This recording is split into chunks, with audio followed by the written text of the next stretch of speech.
Be inspired, supported, and empowered. This is the Global Healthy Living Foundation podcast network.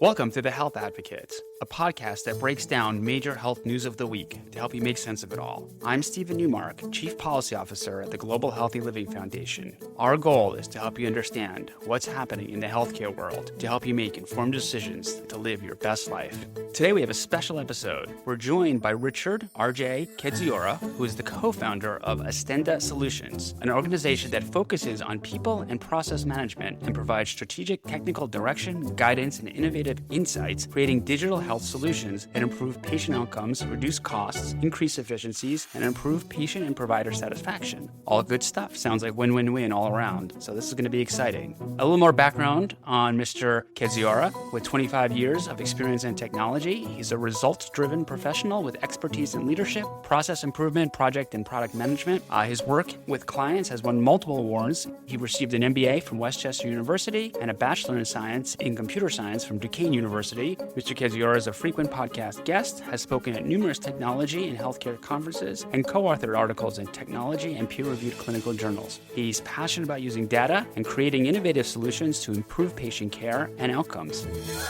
So with that, RJ, welcome to the show. Thanks for having me. Looking forward to the conversation, and now I have to live up to that intro. No. We're really excited to have you, and just having the passion to do what you do is worth it. Just to soak up some of that passion for both for me and for the listeners is going to be great. So let's talk about your journey. Your journey began with passion, as I mentioned, for both technology and healthcare. What inspired you to co-found Estenda Solutions, and how has that vision evolved over the last 2 decades? It started out, not even so much healthcare specific, but as I got into technology at a very early age back in the 80s and got a comp sci degree, my first passion was always solving problems and trying to figure out how to use data and make a difference. And I created accounting systems, inventory management systems, did a railroad car scheduling system for a steel company way back when, kind of thing. Fascinating challenges, but as I looked out there around late 90s kind of thing and early 2000s, and where can I make a difference in my life? How can I help other people? And that's what drove me into healthcare. One, the love of problems, and two, how can I help others? I'm not a doctor. I don't play one on TV, but I get to work with doctors, MDs, PhDs, developing new ways of caring and managing patients. Healthcare has embraced technology wholeheartedly. There's a lot of technology, but it's the last industry to really embrace data. We still have a lot of problems and challenges today, but you asked about how has that changed over the last. We started Estenda in 2003, so it's been 22 years since I've been really focusing on healthcare, digital health. And there is just so much more data now. In the early days, it was how do we get access to the limited data and make decisions around that limited data? Whereas now it's an avalanche of data. And the same question still applies. How do we make decisions with that data? It's fascinating. The integration of data has really encompassed a lot of our lives day to day, even for folks who are not into data. Let me just take a step back from data for a second and ask generally, what does digital health mean to you today? And how has that definition changed since the founding in 2003? Digital health, I think, is the application of technology to our personal health, our well-being. And where that's changed over the years is that avalanche of data. When I got started doing this back in the early 2000s, having an electronic medical record system was not the usual case. It was only in 2008, 9, 10 that the EHR mandates came around, and now everybody has an electronic medical record system. Wearable technology has exploded through the roof. Now I can test my lactate thresholds now. I just bought a Muse headband that will monitor my EEG brainwaves to make a difference. So digital health has just exploded, and the knowledge and information we can have about us as an individual is amazing today. So much of our health as an individual happens outside the four walls of a hospital. It's great. It's amazing that if I get sick, I don't feel well, I can go to a doctor. If something tragic happens, I can go to world-class health systems and get care. But so much of what I do day to day, me and everybody, it happens at home. How are you eating? How are you moving?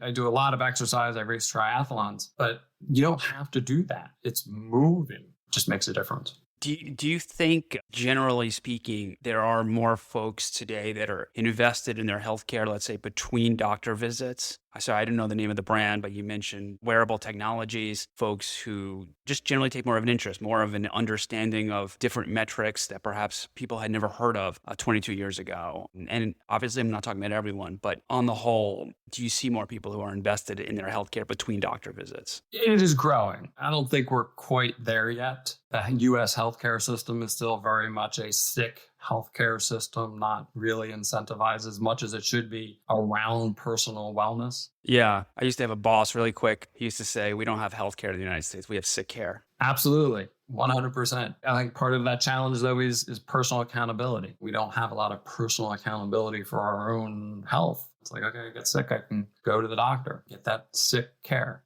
But that is changing. And I think a part of that changing is the use of the wearables. And a key factor in that, gathering this information now has become very easy. You wear your Apple Watch, various different rings are on market. It's very easy to engage with these technologies and they essentially fade into the background. You're not generally aware that you're being monitored in gathering this information. Whereas back in the early 2000s, I wore various heart rate monitors and technology with multiple leads and wires underneath my shirt. And it was fascinating to get that data, but really not fun to wear. Whereas now, wear a watch and tell you your heart rate variability, your sleep patterns. Yeah, no, absolutely. Let's talk about AI. It's transforming the world. It's transforming healthcare. Could you share some thoughts or examples of how AI is making diagnostic or personalized medicine more accessible? I think it's doing two things. One, people are using AI not even being aware of it. So if you do use this wearable technologies today, a lot of that is built around the idea of AI and how it can detect patterns and trends and make decisions. So you're probably using something that has AI behind the scenes and you might even not even be aware of it. But I think the biggest benefit to the AI, to the large language models, the ChatGPTs of the world, is making access to the information and understanding it so much easier, so much more powerful. So God forbid you get diagnosed with cancer. When the doctor says those words, that's the last thing you're hearing as part of that medical appointment. You can then go home and talk to ChatGPT and get more information about that. And if you don't understand, this is the fascinating thing. You can say, explain this to me like I'm in kindergarten. And it will create these analogies to help you better understand it. Okay, now you have that. Tell me it like I'm 8, that 15, that I'm, and if you're really interested, tell me like what this means to me if I was a PhD candidate in biochemistry. And it can make those adjustments in how it explains information to you, which is fascinating. Now, the big caveat with all of that is confirm it with your physician, because AI does hallucinate. We do have to acknowledge that. But it is a powerful opportunity to learn and understand how do you improve your own health and wellness. Yeah, and I'll just add from my own personal anecdotes with AI and healthcare, it can be a little more empowering than a Google search. For example, if you get a diagnosis, let's say cancer, or I'll use something more positive, but generally speaking, it's not just a place to gather information, but you could also say, what can I do? Or can you set forth a plan of action for me? Which when you're with a doctor, they're great and they may give you a plan, but it may be very truncated, or you could take that plan and feed it into an AI system and expand upon it. You could have deadlines, you could have a calendar, if that's how you like to look at things. And I'll just, for anecdotally, very short, in a very positive way, because it didn't involve someone with cancer. My son, 13 years old, asked, he wants to start exercising. And I said, okay, we'll go to the gym together, but I want to design something for you. And when I say I want to design something, I mean, I want ChatGPT to design something for me. And it did. I said, give me a 10-week program that we could do from now through Thanksgiving, and then we can analyze where we are, what we need to do, and the focus. And so in 30 seconds, I had a whole plan of action for someone to take control of their health, not just some reading material.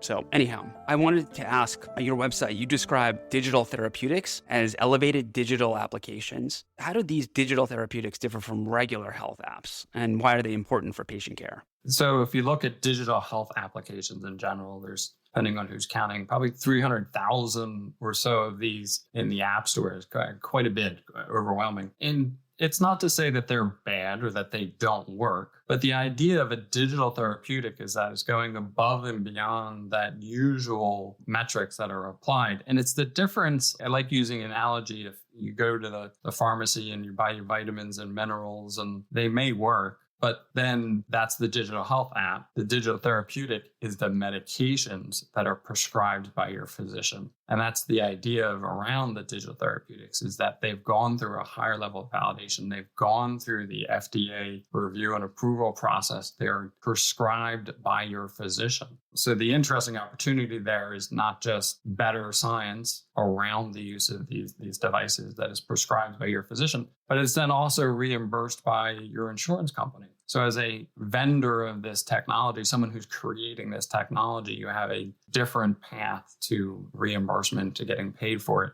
Now, me as an individual, it's, you hear a lot of like, oh, I have to pay $1 for that app. Like, oh, it's really not that much, but you see that a lot where it's like, I don't even want to pay $1 for the app. That's perhaps a disincentive to create a healthcare app, where now the insurance company is paying for the digital therapeutic. Unfortunately, until about this year, the reimbursement strategies here in the US weren't as robust as we would have liked them. That is changing. So now there is a model to get that reimbursement and to be paid for some select digital therapeutic applications. So I would definitely keep an eye on it. Ask your physician about it. One of the prime use cases these days for ChatGPT and AI systems is in the area of mental health. And it can make a difference, but they weren't designed for mental health. There are systems and digital health applications out there that are designed and FDA approved. Ask your physician about them. Interesting. So you guys work with large organizations, you work with startups. How does Estenda tailor solutions to diverse clients while keeping patient outcomes at the center of what you do?